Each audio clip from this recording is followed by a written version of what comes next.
గారు, గౌరవనీయులు X MLC సత్యన్న గారు, గౌరవనీయులు ఎక్స్ ఎమ్మెల్యే మదన్ రెడ్డి అన్న గారు, అదేవిధంగా మిత్రులు భూపాల్ రెడ్డి అన్న గారు, ప్రభాకర్ అన్న గారు, ఆదర్శ్ గారు, మహాదేవ్ గారు, వేదిక పైనటువంటి మున్సిపల్ కౌన్సిలర్స్, మున్సిపల్ చైర్మన్లు, అదేవిధంగా కార్పొరేటర్లు, జెడ్పీటీసీలు, ఎంపీపీలు, పార్టీ ప్రెసిడెంట్లు, పార్టీ గ్రామ కమిటీ అధ్యక్షులు, వార్డు కమిటీ అధ్యక్షులు, పత్రికా విలేకరులు, వేదిక పైనటువంటి మిత్రులందరికీ, మా అక్క చెల్లెళ్లకు, అన్నదమ్ములకు, యువకులకు ప్రతి ఒక్కరు కూడా పేరు పేరున జై తెలంగాణ. ఈరోజు మన పట్టణ నియోజకవర్గంలో పార్లమెంట్ ఎలక్షన్లో ఏ విధంగా ముందుకు పోవాలని చెప్పి గౌరవనీయులు తెలంగాణ రాష్ట్ర మాజీ ముఖ్యమంత్రులు తెలంగాణ రాష్ట్రంలో ఉండే 119 నియోజకవర్గాలలో విస్తృత స్థాయి సమావేశాలు ఏర్పాటు చేస్తా ఉన్నాం. గౌరవనీయులు పెద్దలు తన్నీరు హరీష్ అన్న మొన్న భువనగిరిలో మీటింగ్ పెట్టిండు, నిన్న భద్రాచలంలో పెట్టిండు, ఇలా పట్టణంలో పెట్టిండు, సాయంత్రం ఎల్బీ నగర్ లో పెడుతుండ్రు. 6 నిమిషాలు రాత్రి 12 గంటలకు వచ్చి మళ్ళీ ప్రొద్దున్నే లేసి ఈ మీటింగ్ కు అటెండ్ అయిందంటే ఇలా పార్టీ మీద ఉన్నటువంటి చిత్తశుద్ధి, మరి పార్టీని ఏ విధంగా ముందుకు తీసుకెళ్లాలన్నటువంటి సత్తా ఉన్నటువంటి నాయకుడు మన హరీష్ అన్న.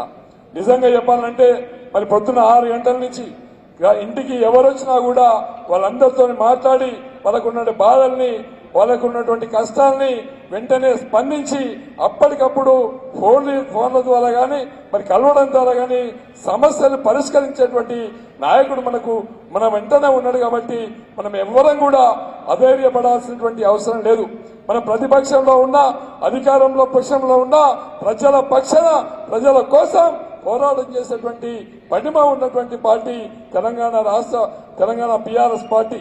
ముఖ్యంగా హరీష్ అన్నను తీసుకుంటే 14 సంవత్సరాలు పోరాటం చేసి 14 సంవత్సరాలు ప్రతిపక్షంలో ఉండి ఇవాళ 10 సంవత్సరాలు అధికారంలో ఉండి తెలంగాణ రాష్ట్రాన్ని ఏ విధంగా ముందుకు తీసుకెళ్లాం. ఒక ఆర్థిక శాఖ మంత్రిగా, ఒక ఇరిగేషన్ మినిస్టర్ గా, ఓ హెల్త్ మినిస్టర్ గా ఏ శాఖ ఇచ్చినా కూడా అక్కడే ఉండి ఆ శాఖకు వెన్నరెచ్చినటువంటి నాయకుడు మన వెంట ఉన్నాడు. మనం భయపడాల్సినటువంటి అవసరం లేదని చెప్పి ఈ సందర్భంగా తెలియజేస్తా ఉన్నా. ఇలా కాంగ్రెస్ పార్టీ అధికారంలో ఉన్నప్పటికీ కూడా వాళ్ళు కాంగ్రెస్ అంటేనే స్కాములు, స్కీములు. ఇలా తెలంగాణ రాష్ట్రంలో అధికారంలో ఉంది, పక్క కర్ణాటకలో అధికారం ఉంది, భారతదేశంలో ఉన్నటువంటి అధికారంలో ఉన్నటువంటి రెండే రెండు రాష్ట్రాలు కాంగ్రెస్ పార్టీ అధికారంలో ఉంది. ఇవాళ కేంద్రంలో అధికారంలోకి వచ్చేది లేదు, సచ్చేది లేదు. ప్రతిపక్ష పాత్ర కూడా ఇలా వాళ్ళు పోషించాలనేటువంటి పాత్రలో పొజిషన్ లో కాంగ్రెస్ పార్టీ ఉంది. కాంగ్రెస్ పార్టీ ఢిల్లీలో గాని గల్లీలో గాని ఎక్కడ కూడా వాళ్ళు అధికారంలో ప్రజలకి న్యాయం చేసినటువంటి సందర్భాలు లేవు. కాబట్టి మనమందరం కూడా రేపటి పార్లమెంట్ ఎలక్షన్ లో ఢిల్లీలో తెలంగాణ వాణి వినిపించాలంటేనే అది ఒక బీఆర్ఎస్ పార్టీకే సాధ్యమవుతుంది. కాంగ్రెస్ పార్టీ ఉన్నా ఇలా రాహుల్ గాంధీ గారు ఢిల్లీలో బీజేపీకి అమ్ముడుపోయిండు. ఇలా ఒక్కొక్కరు అక్కడ పశ్చిమ బెంగాల్ చీఫ్ మినిస్టర్ గారు మమతా బెనర్జీ గారు బయటకు వెళ్లారు. అదేవిధంగా నితీష్ గారు బయటకు వెళ్లారు. ఒక్కొక్కరు ఆ కూటమి నుంచి బయటకు వెళ్తా ఉన్నారు. కాబట్టి నిన్న హరీష్ అన్న చెప్తున్నాడు, ఇలా ఢిల్లీలో ఉన్నటువంటి బీజేపీని నిలబెట్టాలన్నా నిలదీయాలన్నా అది మన ప్రాంతీయ పార్టీలు మన తెలంగాణ వాదానికే సాధ్యమవుతున్నటువంటి విషయాన్ని కూడా నిన్న హరీష్ అన్న చెప్తా ఉంటే మనం కూడా బాగా ఆలోచించండి. ఈ తెలంగాణ కోసం పుట్టినటువంటి పార్టీ ఈ తెలంగాణ బీఆర్ఎస్ పార్టీ.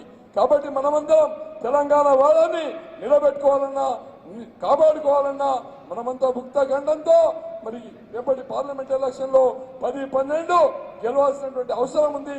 గెలిచి ఢిల్లీలో మనం నిలదీయాల్సినటువంటి అవసరం ఉంది. కాబట్టి ఈ తెలంగాణ వాదాన్ని ఎప్పుడు కాపాడుకోవాలంటే అదొక బీఆర్ఎస్ కే సాధ్యమవుతుందని చెప్పి తెలియజేస్తూ నాకు ఇచ్చినటువంటి అవకాశానికి ధన్యవాదాలు, కృతజ్ఞతలు. జై తెలంగాణ. Thank you ప్రతాపన్న. అలాగే పెద్దలు మదనన్న గారు